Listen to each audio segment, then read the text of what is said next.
Assalamu alaikum dear students, this is Hafiz Saad, your teacher of Pakistan Studies. Today we are going to discuss our next topic of class 9.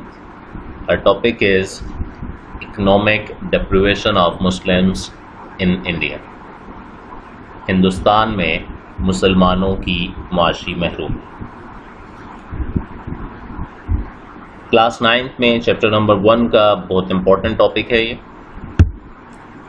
This topic is given on page number 12 in the new books. Before starting our lecture, I would like to request all of you to please subscribe the YouTube channel and also like and share the videos.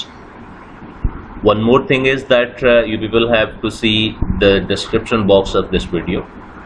Us topic سے related important possible short questions کی statements آپ کو لکھی ہوئی ملیں گی.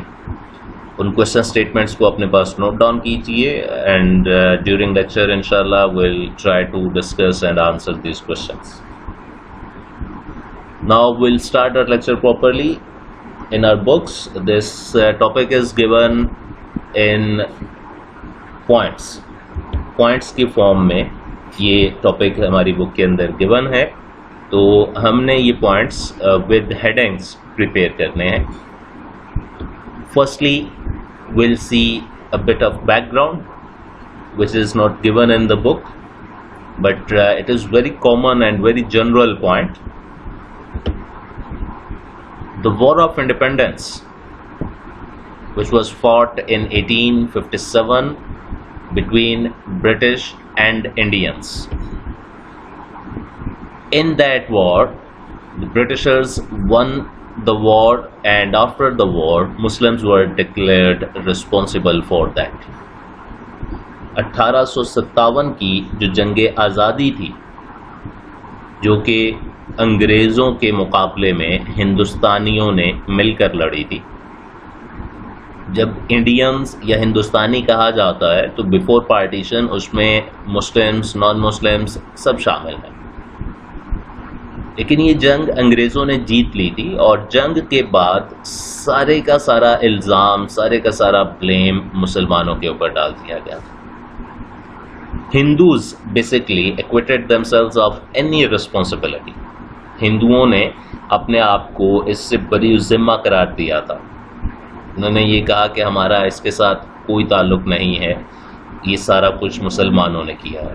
جبکہ مسلمان یہ کہہ رہے تھے کہ یہ ہم سب نے مل کر یہ جنگ لڑی ہے, اس کو پلان کیا تھا, اس کو ایگزیکیوٹ کیا تھا, اس میں سارے شامل تھے.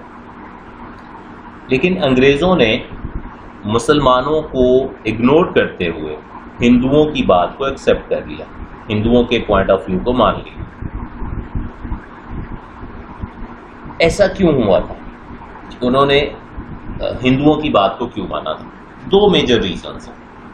ایک تو یہ کہ ہندوز ور ان میجورٹی, آبویسلی ان کی تعداد زیادہ تھی. That's why Britishers didn't want کہ وہ میجورٹی کو اپنے اگینسٹ کرتے,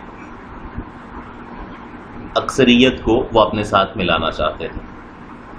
دوسرا یہ کہ جب انگریز یہاں پر آئے تو انہوں نے حکومت مسلمانوں سے چھینی تھی, اور انگریزوں کے ذہن میں یہ بات آلریڈی موجود تھی. ان کا یہ ایک مائنڈ سیٹ تھا کہ ہمارے اگینسٹ جب بھی کوئی ایفرٹ ہوگی تو وہ مسلمز ہی کریں گے کیونکہ ہم نے ان سے حکومت چھینی. یہ میجر ریزنز تھیں جس کی وجہ سے برٹشرز نے ہندوؤں کی بات کو, ان کے پوائنٹ آف ویو کو ایکسیپٹ کرتے ہوئے مسلمز کو بیسکلی ٹارگٹ کرنا سٹارٹ کر دیا. فرسٹ پوائنٹ کی ہیڈنگ ہوگی East India Company. So as we know it is very common point کہ انگریز یہاں پر آئے تھے بر صغیر میں تجارت کے نام پہ, ٹریڈ کو پرائرٹی بناتے ہوئے, تجارت کا نعرہ لگاتے ہوئے وہ یہاں پر آئے تھے. For that purpose they established a company named asset India company, established in 1600. The economic policies of company on that time basically were beneficial for British only.